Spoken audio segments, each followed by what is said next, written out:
Dutilleux Sonatine. He disowned it later because he went a totally different direction with his style of composition. He didn't want it to be even published or circulated, but I'm so glad that it's available to us. It was written when he was young. It was written as a test piece for the Conservatoire. And so, of course, it has the usual, the difficult things, a cadenza. We have to be able to show our articulation. We have to show that we have a beautiful sound. But I think to all of us, we treasure this piece so much because it goes way, way beyond just being a simple test piece. It's a masterpiece. I've loved it ever since I was young. And when I was young, there was a movie playing around, which you could probably discover for yourselves if you do some searching. It's called The Red Shoes. And it has some great ballet dancers in it. Moira Shearer was the female heroine of it. And it has to do with a dancer who has to choose between her life as a dancer and love and some sort of a normal life, but it's done with such theatricality and poetry and so many bright colors. And it was probably put out around the same time that this piece was written.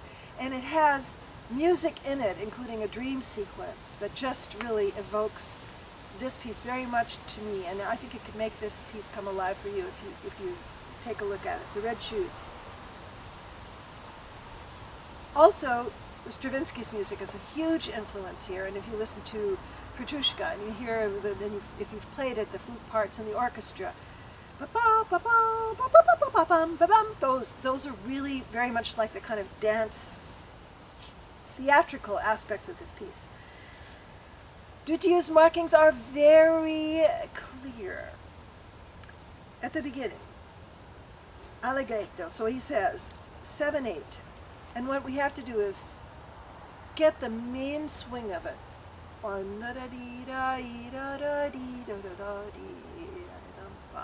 which helps us come in with our first entrance because the piano is so establishes this kind of mystical landscape and glittering. And so what does he write? Sans nuance. So what does that mean? What does nuance mean? What does nuance mean in English? It means shading. And when you say a conversation is nuance, that means you could mean something different from what you really are saying. And it's a very French word. And so he would expect most flutists to hear the piano play and then come in playing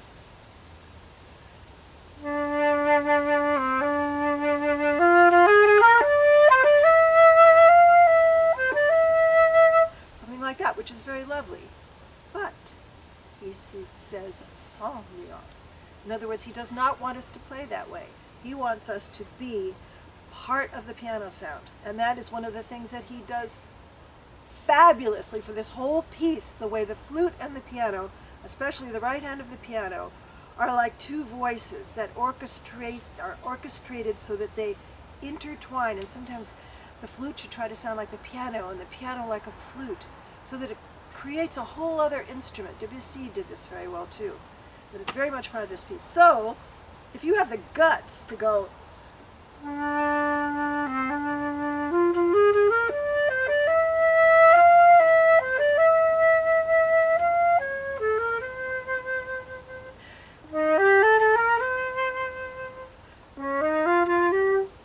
say, un peu en dehors, which means come out.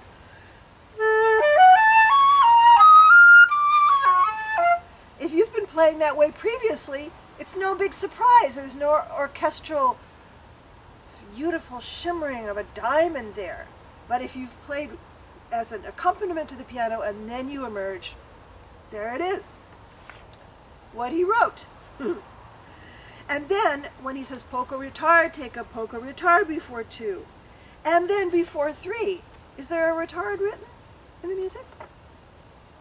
No, there isn't one. So how about going...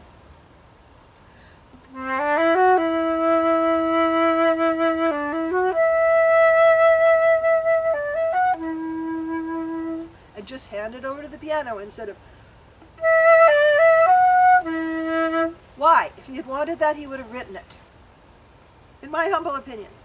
Then dolce, and then a tempo, and then the first cadenza avec une grande légèreté, very,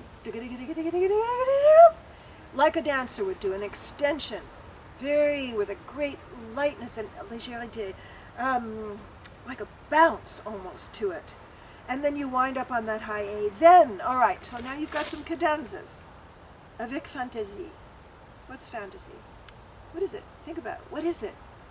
It's when you imagine something that could be, or isn't, or might be.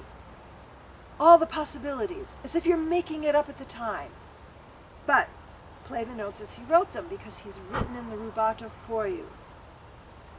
So, and when you get to the top,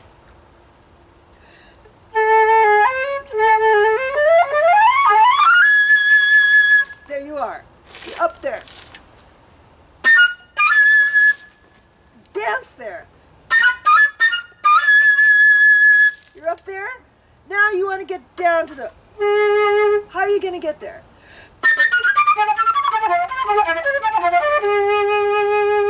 Now dance.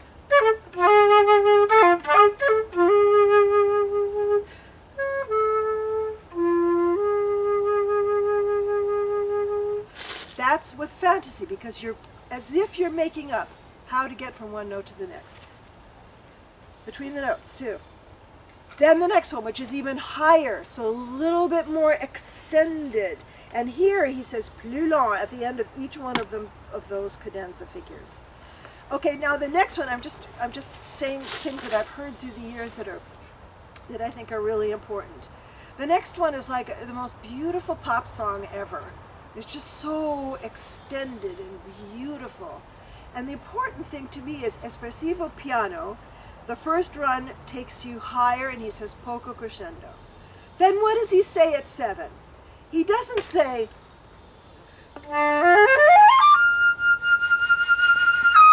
although that's quite lovely. He says molto cantabile.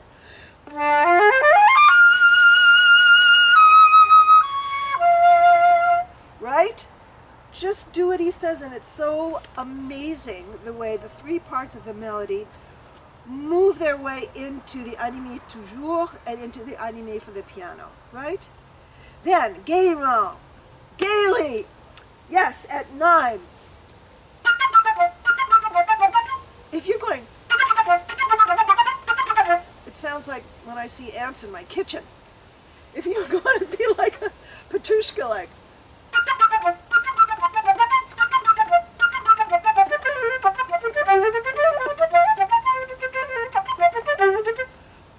jumping like that. And I find that single tonguing, by the way, is an interesting way to approach that. If you can single tongue fast enough, you can get the proper, the lovely, scintillating atmosphere of it. And when you're playing with the piano, when the piano, you're in canon with the piano, try to sound like the right hand of the piano. Just interweave. Go in there. And then, it's all very theatrical. It's all very marionette-like or dancer-like. And then, of course, a place that's like Daphnis. It's like that same section in Daphnis and Chloe.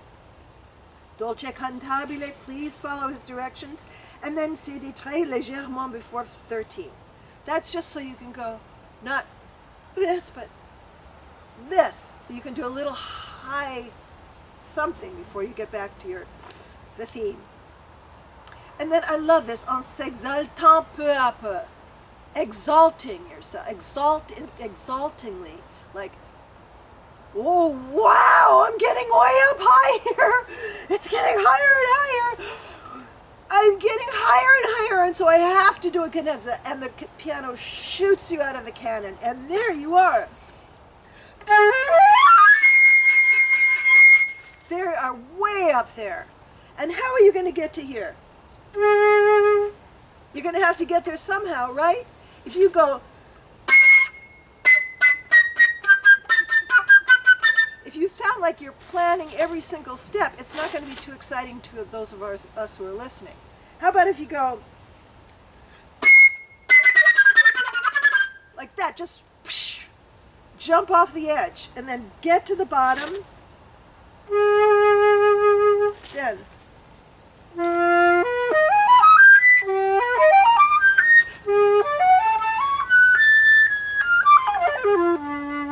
like a dancer who's just alone on the stage deciding to improvise, right? Then yet another time, except this movement it gets a little narrower because you have to get in place to start going.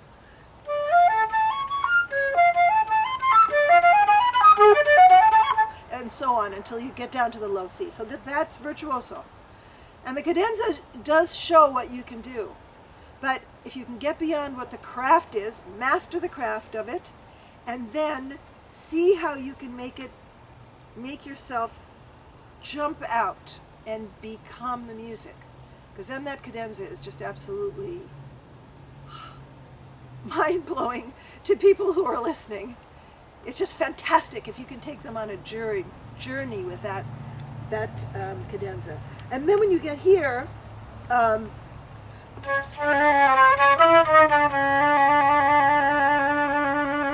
in that trill, it should not go. Can you be thinking during that trill? I'm going to move.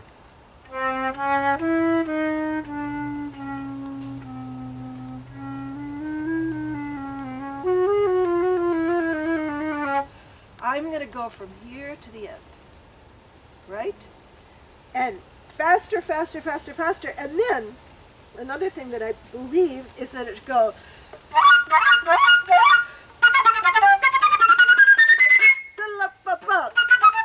It should just end instead of,